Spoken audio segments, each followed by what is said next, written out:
آیت نمبر 189.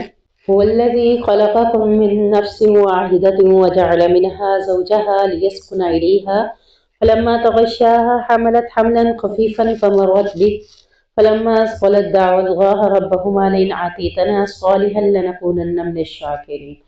اور اگلی آیت بھی ساتھ اس کے کہ اللہ تعالیٰ فرما رہے ہیں کہ جس نے تمہیں ایک جان آدم سے پیدا کیا اور اس سے اسی کا جوڑا بنایا تاکہ اس سے سکون حاصل کرے، پھر جب اس یعنی کسی بھی مرد، حضرت آدم کی اولادوں میں سے کسی بھی مرد نے اپنی بیوی سے صحبت کی تو اسے ہلکا سا حمل ہو گیا تو اسے لیے پھرتی تھی، پھر جب وہ بوجھل ہو گئی تو ان دونوں نے اپنے رب سے اللہ سے دعا کی کہ اگر تو نے ہمیں تندرست بچہ دیا تو ہم ضرور تیری شکر گزار میں سے ہوں گے۔ چنانچہ جب اللہ نے انہیں تندرست بچہ دیا تو انہوں نے اس بچے میں جو اللہ نے انہیں دیا تھا اس کے شریک ٹھہرا لیے۔ اللہ تو اس سے بھی بہت اونچا ہے جو وہ شرک کرتے ہیں۔ یعنی یہ انسان کے اوپر جب تکلیف کا وقت آتا ہے، اللہ تعالیٰ بتا رہے ہیں کہ وہ اپنے رب کے ساتھ رجوع کرتا ہے۔ حمل کے دوران جتنے بھی معاملات تھے وہ اپنے رب سے بار بار رجوع کر رہے تھے، رب سے کہتے تندرست اور صالح بچہ دے۔ جب اللہ تعالیٰ نے تندرست اور صالح بچہ دے دیا تو ہونا صرف کیا چاہیے تھا؟ شکر گزاروں میں سے ہونا چاہیے تھا۔ لیکن اللہ یہاں کیا بتا رہے ہیں کہ جب اللہ نے انہیں تندرست بچہ دیا تو انہوں نے اس بچے کے معاملے میں بھی اللہ کے ساتھ شریک ٹھہرا دیا۔ وہ کیسے کہ جب نام رکھنے کی باری آئی تو ان کے نام امام بخش رکھ دیا۔ امام بخش کس کا بخشا ہوا؟ امام کا بخشا ہوا۔ تو اسی طرح عبد شمس، بندہ علی، یعنی بہت سے ایسے نام ہیں جو دنیا کے اندر موجود ہے۔ امام بخش کی وجہ آپ اللہ بخش تو رکھ سکتے ہیں، امام بخش نہیں رکھ سکتے۔ تو ناموں کے ناموں کے معاملے میں تھوڑا سا احتیاط کرنا ہوتا ہے کہ جب اللہ نے بیٹا بچہ دے دیا ہے، بیٹی دے دی ہے تو اس کے نام ایسے رکھیں جو اللہ رب العزت کو پسند ہوں، یہ نہیں کہ اللہ کے ناموں کے ساتھ شرک ان میں پایا جائے۔ تو یہ اللہ نے بہت بڑی بات سمجھائی کہ ایسے ناموں سے اجتناب کریں۔ آیت نمبر 205. وَاذْكُر رَّبَّكَ فِي نَفْسِكَ تَضَرُّعًا وَخِيفَةً وَدُونَ الْجَهْرِ مِنَ الْقَوْلِ بِالْغُدُوِّ وَالْآصَالِ وَلَا تَكُن مِّنَ الْغَافِلِينَ۔ اے نبی صلی اللہ علیہ وسلم، اپنے رب کو صبح اور شام اپنے دل میں یاد کیجئے۔ صبح اور شام یہ دو بہت قیمتی وقت ہے۔ صبح کا نماز کے بعد کا ٹائم شروع ہو جاتا ہے اور شام آپ عصر کے بعد شروع ہو جاتی ہے، کیونکہ مغرب کی نماز جب ہوتی ہے تو اس کے بعد شام نہیں رہتی، پھر مغرب اور رات ہو جاتی ہے۔ یعنی مغرب کے بعد ہم کیا کہتے ہیں؟ رات ہو گئی۔ عصر کے بعد ہم کیا کہتے ہیں؟ شام ہو رہی ہے۔ تو صبح اور شام یہ دو وقت اللہ تعالیٰ نے اس ذکر کے حوالے سے کیوں کہے؟ کیونکہ دو فرشتے صبح کو آتے ہیں اور دو فرشتے عصر کے وقت آتے ہیں۔ صبح والے عصر کو چلے جاتے ہیں اور عصر والے صبح تک رہ جاتے ہیں۔ اور یہ جب رب کے پاس جاتے ہیں، رب ان سے پوچھتا ہے بتاؤ میرے بندے کو کس حال میں پایا تھا اور کس حال میں چھوڑ کر آئے ہو۔ تو اسی لیے اللہ تعالیٰ نے عاجزی اور ذکر و اذکار کا حکم دیا کہ یہ دونوں وقت تم اپنے رب کی عبادت میں گزارو تاکہ فرشتے رب کے پاس جائیں تو تمہارے معاملے میں گواہی دے سکیں۔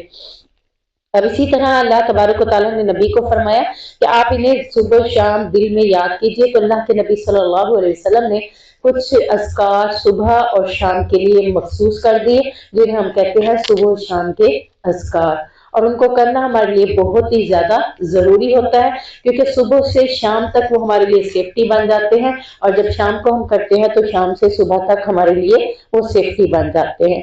اور اللہ نے اس آیت میں مزید کیا فرمایا؟ عاجزی اور اللہ سے ڈرتے ہوئے پست اور ہلکی آواز سے اپنے رب کو یاد کیجیے۔ یعنی عاجزی بھی ہو، اس میں خشوع خضوع بھی ہو۔ عاجزی کیسے ہو سکتی ہے؟ بعض لوگ کہتے ہیں ہم نماز پڑھ لیتے ہیں، چلتے پھرتے اذکار کر لیتے ہیں، چلتے پھرتے یا لیٹے، اور میں نے جو اپنی زندگی سے آزمایا کہ چلتے پھرتے لیٹے اذکار میں وہ توجہ نہیں ہوتی جو چاہے نماز پہ بیٹھ کر کرنے میں ہوتی ہے۔ تو عاجزی کب آتی ہے؟ جب ہم اسی جائے نماز پہ بیٹھ کے اللہ کے ناموں کو، اللہ کے اذکار کو یاد کریں۔